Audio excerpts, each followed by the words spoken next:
Hi everyone, Holly Pike here from Artistic Cutworks. Let's talk about heat transfer vinyl, specifically Glitterflex. That's the kind I like to use. It's glittery and it's awesome to use. You can use it for machine embroidery or for t-shirts or hats or whatever soft items you'd like to use. I made this design and I'm just going to show you how I did it. Basically, I used my text tool and typed in, I save my carbs for, and then made it look the way I wanted it to look. If you haven't watched my overview on how to do the text things, please go do that. You want to make sure you watch that. I'll go here and hit enter.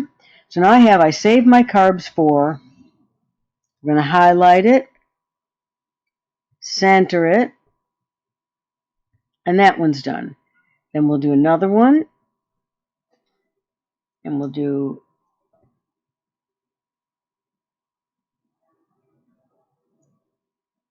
it's called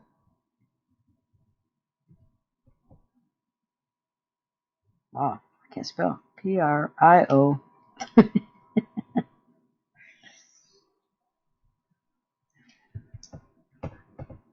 priorities exclamation. Okay, now I did all capitals here, but you can do capitals or small case, it doesn't matter. If you want to change your font, just go in there and pick something fun. Just going to highlight it, pick something fun. We'll go up and take the same font. Now you've got your words. Then you just do the same thing and make wine. And when you make the wine, you're just going to rotate it a little bit. So now you're going to set your design up like this. And you're basically ready to go with one exception. This design, because we're going to put it on a t-shirt, we have to mirror image it. We have to flip it upside down because you cut glitter vinyl upside down with the plastic carrier sheet down against the machine and the glitter vinyl on the top, the sticky vinyl on the top. So it cuts backwards so that when we flip it over, it reads the right way. So I'm going to select it with a left click, come over here and mirror horizontally so it's backwards. And now basically I'm ready to cut. But now you're going to say, well, but Holly, we're going to waste a lot of vinyl. Yeah, we are. We actually are going to waste a lot of vinyl. This will take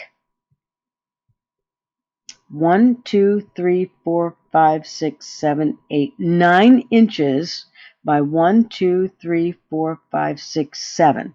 9 inches by 7 inches of heat transfer vinyl. Now, as far as I'm concerned, heat transfer vinyl is very expensive. So what I'm going to do is I'm going to ungroup. I'm going to move wine out because it's a different color. Then I'm going to take this and move it up here. And I'm going to take this, move it right there, and put that right there. Now we're going to use 3 inches by 12 inches. And you have all the rest, and this is going to cut out of another color. So you have all the rest of this heat transfer vinyl untouched. Put a second color here, and we'll cut. Once we're done cutting, I have a video on this, on how to save money with heat transfer vinyl. And basically what we're going to do is we're going to weed it out, take all the background out, and then we're going to trim. Let me get my marker. We're going to trim with our scissors closely around these words. We're going to print our template of the backward design. Then we're going to take this and lay it down on top of a piece of mylar on top of our template. We're going to cut this and do the same thing. Then we're going to do this one, same thing, and we're going to save all this vinyl. I do have a video. It's a heat transfer video vinyl, and you need to watch it. It's a money-saving technique for heat transfer vinyl. At this point, we'll go to the machine, and we're going to say cut. Be sure you put down whatever color you're going to cut here, and then whatever color you're going to cut here. We're going to choose heat transfer flocked is what I normally cut with. Oops, go back.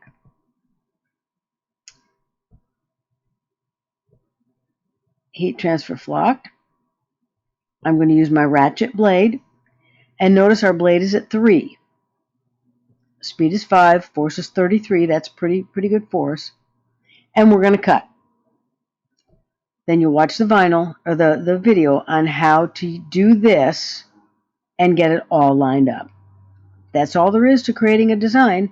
Make sure that you create compound paths for all of the lettering, because otherwise your font will not be transferable. So you want to make sure that you do that. And that's really all there is to creating a design for a t-shirt for heat transfer vinyl. You'll want to use a heat press at about 315 degrees for about 18 seconds. I use a Teflon sheet. Some people don't. I use a Teflon sheet. That's about it. Again, my name is Holly Pike from Artistic Cutworks. Thanks for joining me.